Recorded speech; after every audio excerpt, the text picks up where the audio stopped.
All right, Shalom. And first things first, I'm going to give all praise to Yahweh, Bashim Yahushai, Barakatah Yahweh, Barakatah Yahushai. We give double honors to the apostle elders, which are the apostle elders that rule a great millstone that have been set up through faith and wisdom to help seal the elect that the Lord is bringing in. We're at the time of redemption. We're at the time of great things happening. We're in the year of death, destruction, and diligence. So, Lord willing, that we hold that post, man, and we hold this thing close because things are happening, man. So I just thought I'd do a little. This is a quick. It's not going to be too long, but this is going to be touching on the David Rockefeller situation because the Most High just took him into the spiritual world, man. And, well, slavery. Yeah, he's going to come right back, man, right into bondage. The Most High is going to give him that new body, and he's going to go into bondage and serve out captivity and punishment for the things that he's done. Because some of his seed is going to be down in the bunkers, man. Okay, hiding away and trying to hide from the face of the Lord. All right, so let me get things set up real quick.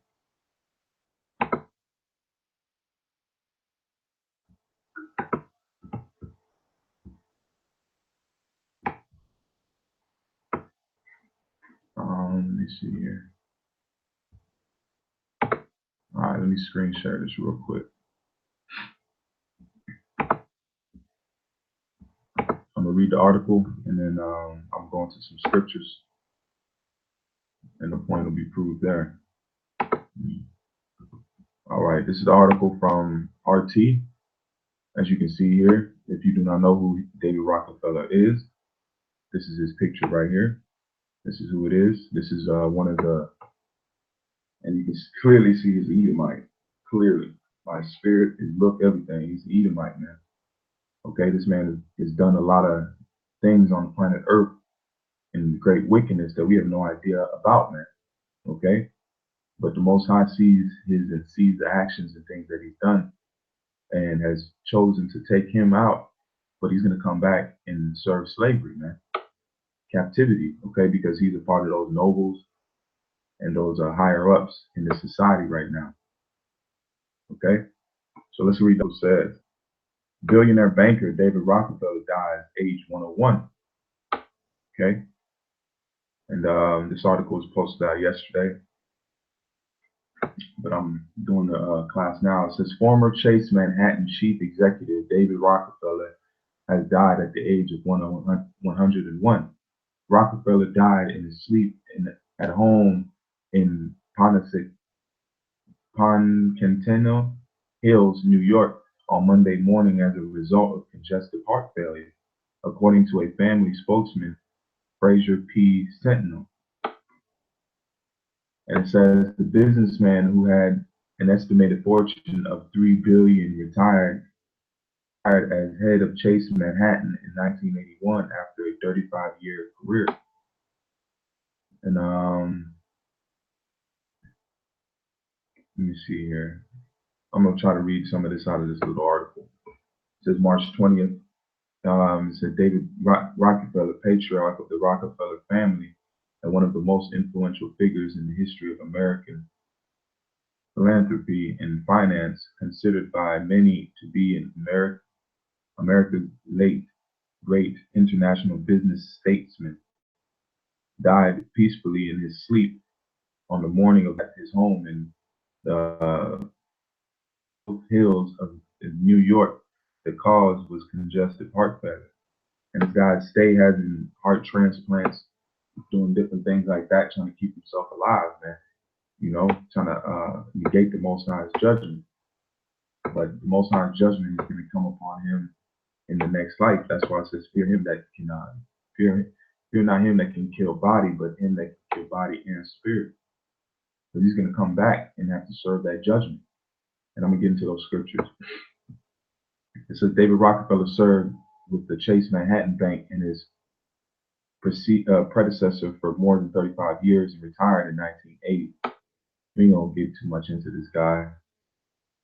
Search on him, and check him out and see the things that he's done. But we know him to be into that higher echelon of the banking families, okay, the banking cartels, man.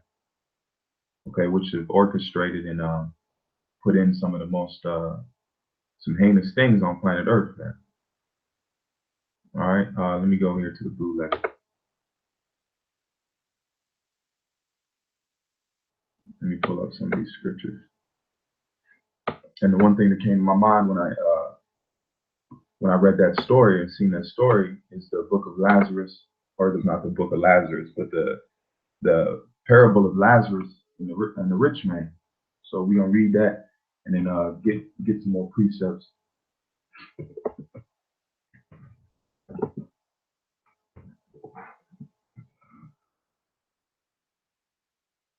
Because we're coming to the time of judgment on both sides, good and bad. The righteous is gonna get good judgment, and then the wicked is gonna get their judgment. Okay, that's why we hope to be of that elect. This is the book of Luke 16-19. It says, there was a certain rich man, purple and fine linen, and fared sumptuously every day. All right, it means he was living good. Let's go into that word sumptuously. The word there, sumptuously,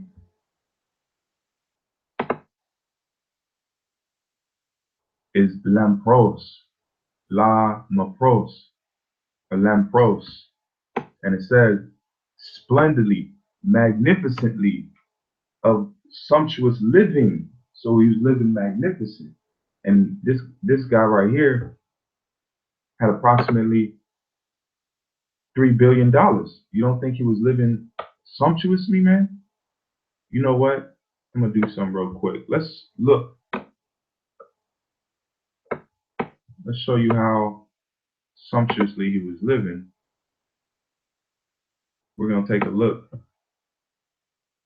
at this area.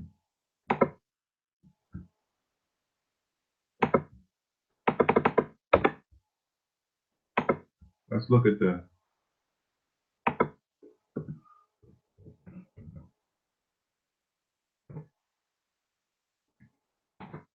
the Penasilo Hills homes. Let's look at some of these homes they got there. You know what? We can just type in his house. Damn! Damn! Look at that house, man.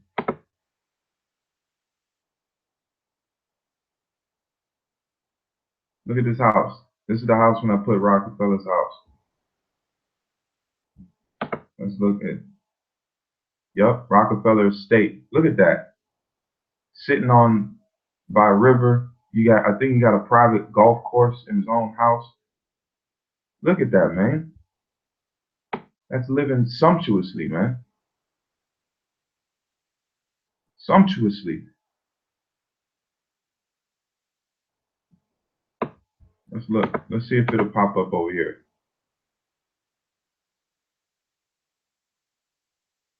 It says Kai Kuwait, known also as John D. Rockefeller Estate, is a 40-bedroom or 40-room National Trust house in Westchester Country, New York, built in honor of oil tycoon capitalist Rockefeller family patriarch John D. Rockefeller. So this is a family home, man.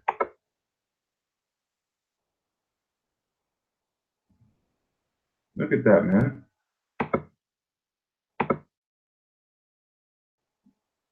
Look, old school cars. Look, like they got slave quarters.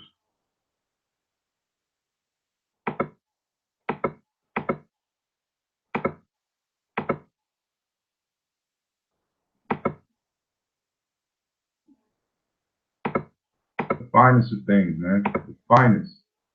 Look.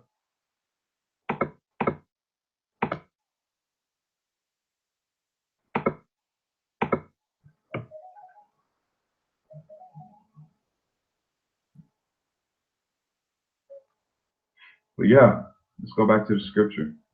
Now you can see when it says splendidly, magnificently, okay? And so it says,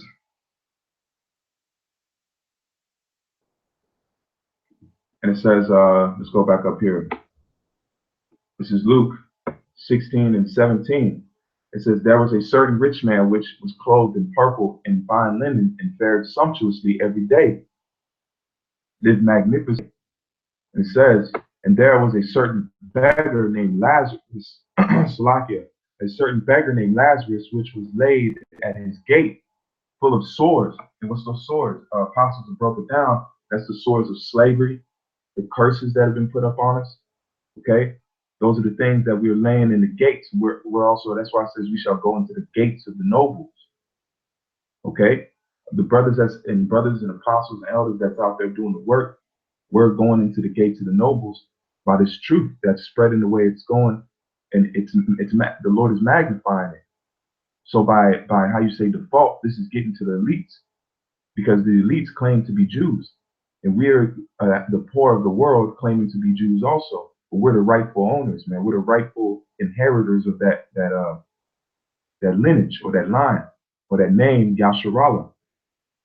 This is Luke 16 and 21. It says, and desired to be fed with the crumbs which fell from the rich man's table. It's just like that's what Jake right now in the sports world, they're getting crumbs, man. You might have a Jake making about 35 million, but how much is the owner of the team making, or the owner of the stadium making?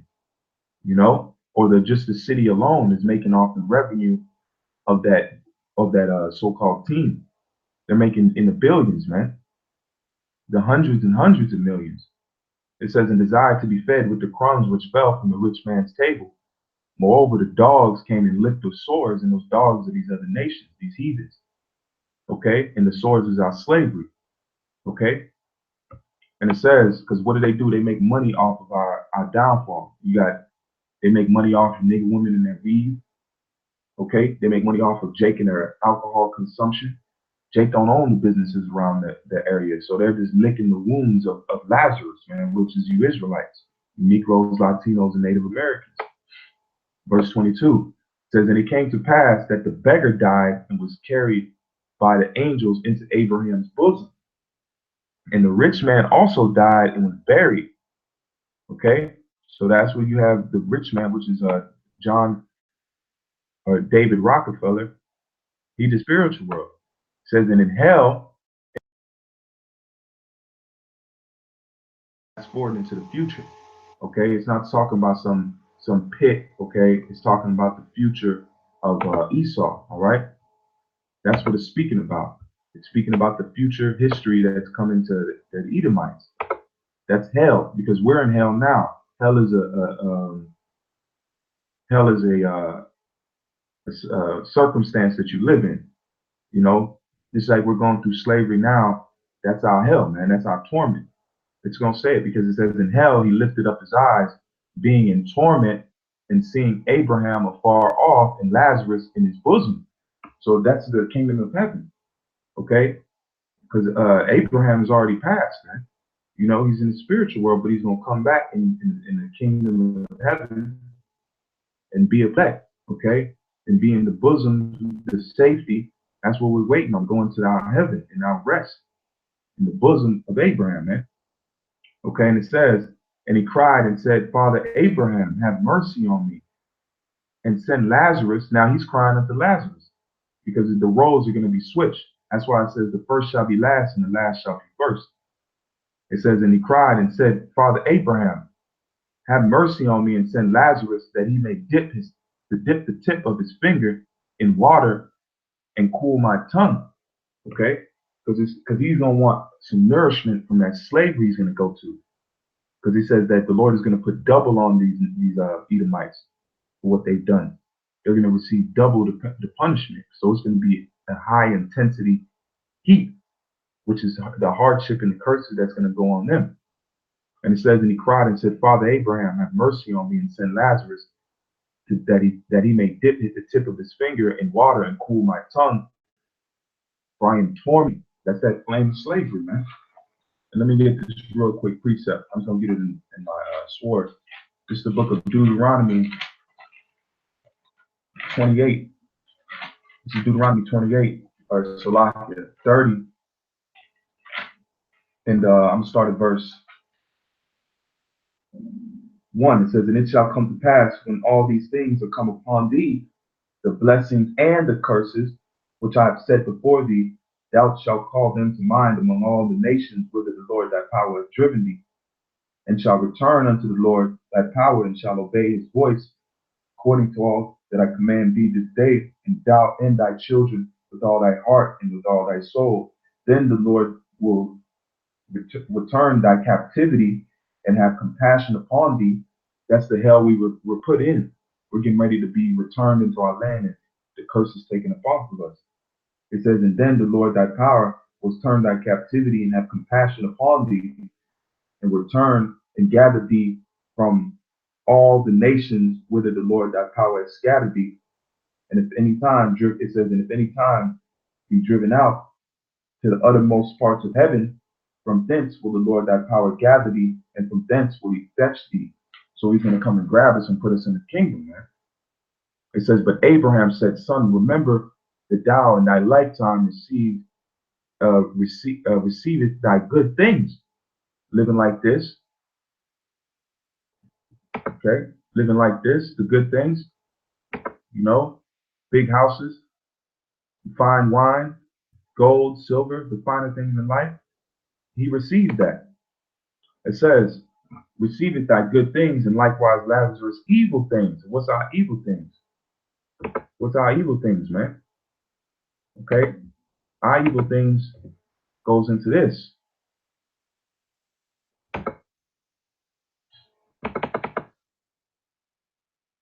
Our evil things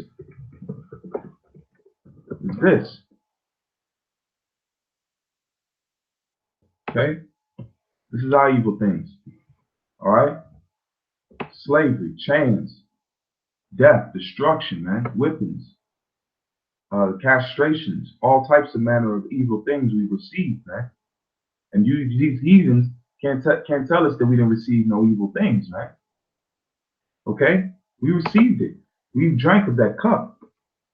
It says, and receiveth thy good things, and likewise Lazarus evil things.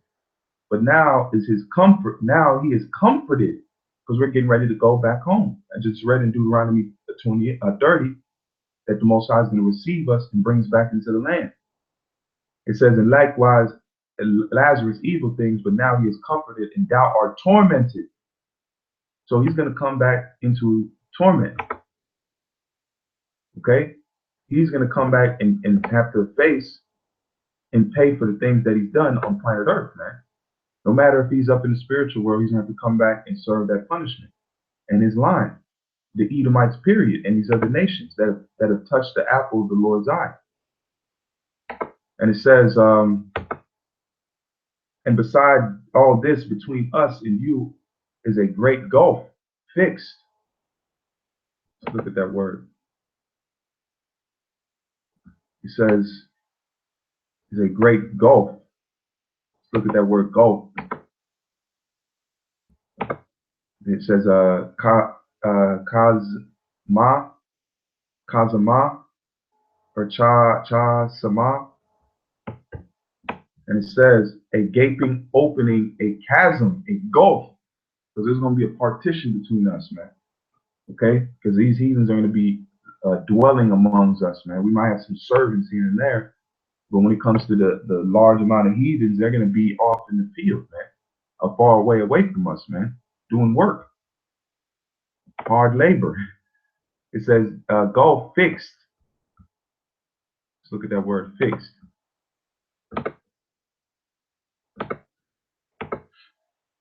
Word is sterizo. And it says, to make stable, place firmly, set fast, fixed, to strengthen, make firm, to render constant, confirm one's mind. There's going to be a fixed, a permanent separation between us and the wicked, man, until that 1,000 years be fulfilled. Then we won't need no, because then they're going to be burnt up, like it says in the book of Obadiah. It says, so fixed so that they which pass from hence to you cannot, neither can they pass to us, that we could come from thence. It says, then he said, I pray thee, therefore, Father, that thou wouldest send him to my father's house. For I have 5 brethren that he may testify unto them, lest they also come into this place of torment. And they are. Okay? He's going to the line, brethren, because we go into the Rothschilds, but this is going to the whole line of Esau, man. There's nothing that we can send. You can't send no prophet to that house because they're not going to listen and attain unto this knowledge, man. Okay?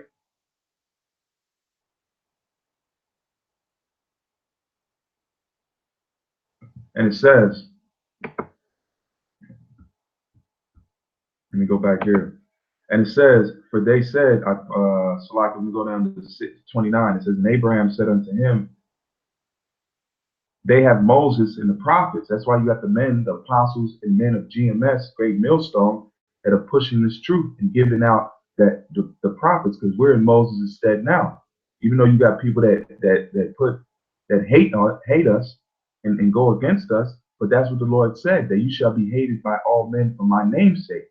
So if you're not being hated and you're not being persecuted on some kind of level, you're not in that stead, because they hated Yahushua and Yahushua came for deliverance.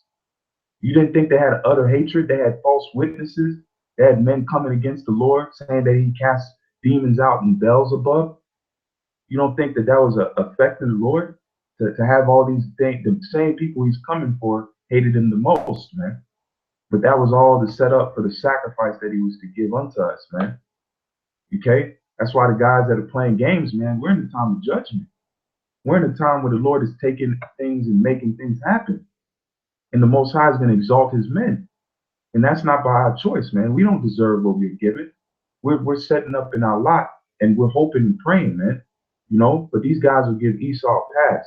They won't go on Esau. They won't go try to hack Esau's account. Go hack the Rothschild account. Go hack different these higher elites if you about it. Because they've done more worse things to you than GMS has, man. They're actually killing your seed. Generations, man. They made it a evident fact to sacrifice your seed, but you give them a pass. You should feel ashamed of yourself, man. Truly ashamed of yourself. But that's what this says. They're gonna hold their head down in the kingdom. You're gonna be in the kingdom, but you're gonna have your head down, man. And it says, and he said, nay, Father, but if one went unto them from the dead, they will repent. And Esau's not gonna repent.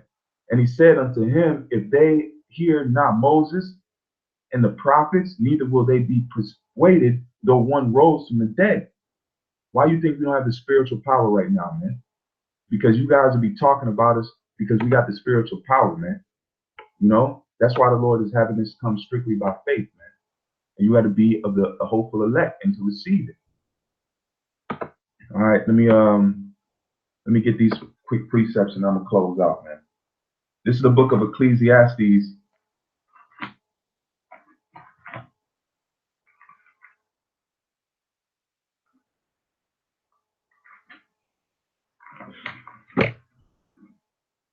This is the book of Ecclesiastes 9 and verse 2.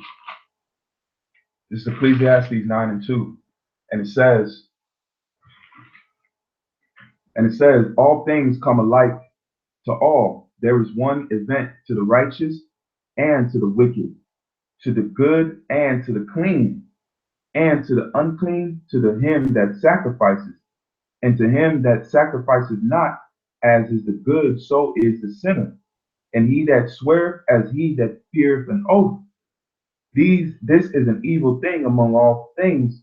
Just like it, this is an evil among all things that are done under the sun, that there is one event unto all. Yea, also the heart of the sons of men is full of evil, and madness is in their heart while they live. And you can see it, man.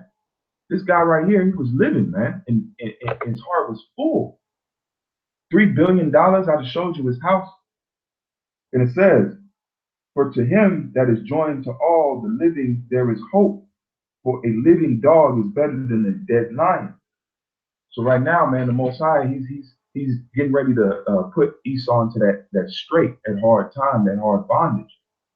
Okay, and we're getting ready to receive our righteous judgment, though hopefully we be a part of that number. And then let me get this real quick. This is the book of Proverbs 14 and 32. This is Proverbs 14 and verse 32. And it says, It says the wicked is driven away in his wickedness, but the righteous has hope in his death. We have hope in our death because we're going to come back and the Lord is going to set us right, man. We have hope in our death. These demons, these scoffers, these scorners, these elites, they don't have no hope in death. They can only live fruitful right here on this planet Earth at the time. But they when they go into that spiritual world and come back, they got to face judgment, man. Read that again. This is Ecclesiastes 14 and 32. And it says, the wicked are driven away in his wickedness, but the righteous has hope in his death. Wisdom resteth in the heart of him that hath understanding, but that which is in the midst of fools is made known. Righteousness exalteth a nation, but sin is a reproach to any people. The king's favor is towards a wise servant, but his wrath is against him that causeth shame. But the main point was in 32. Let me get this other script. This is the book of 2 Corinthians. This is 2 Corinthians 1 and verse 9. And it says, but we had the sentence of death is ourselves. So like it says, we had the sentence of death in ourselves, that we should not trust in ourselves, but in Yahweh who raises the dead. And how's he raised the dead, man? He's raised the dead with his son lifting up men from the dead, the apostles. But also, look, he raises the spirit up again and puts it back in that body and puts it through the form of copulation and going through a father's sperm into the mother's egg and coming back into the world, man. And that's a spirit that was back in history, just like we're spirits coming back in our stead. And then this is a book of Proverbs, and I'm gonna close on this one. I didn't want to make this long. This is just like a breaking news type of thing, just to follow up with some scriptures, man. This is the book of Proverbs 17 and 10. This is Proverbs 17 and verse 10. And it says, a reproof entereth not into a wise man, than 100 stripes into a fool.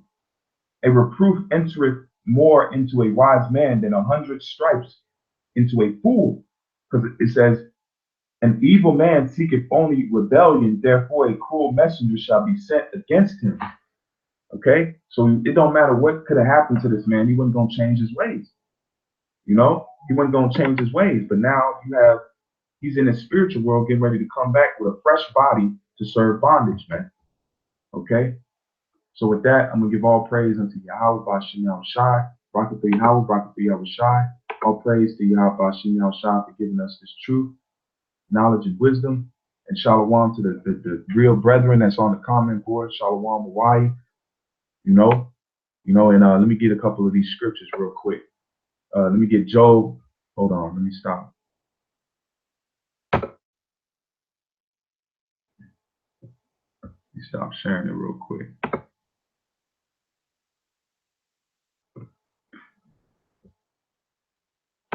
But yeah, man.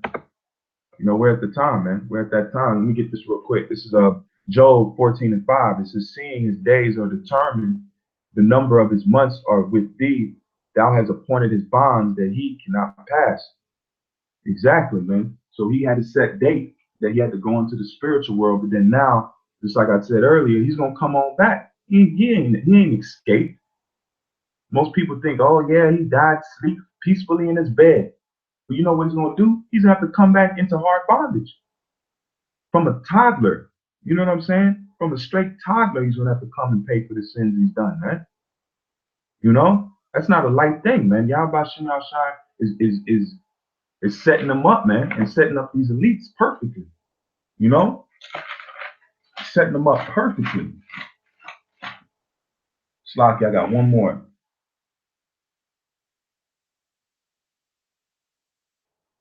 This is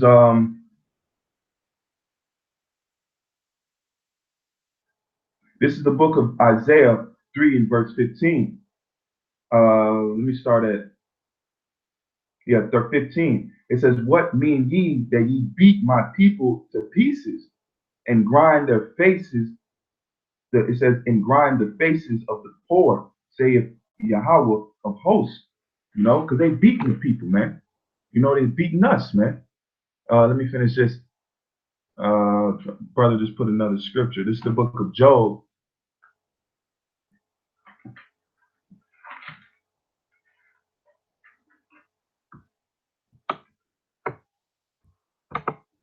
You know, because they beating us, man. We're the ones that steady under that persecution and having to go under that rod, and he's getting ready to taste it, man. That's just a sign to us. You know, the Lord is working, man. This is Job 3:17, and it says, there the wicked cease from trouble, and their weary be at rest. Yeah, he's not in hell. Just like I went into the Lazarus situation, he's not in hell. You know, he's going to get ready to come back into hell.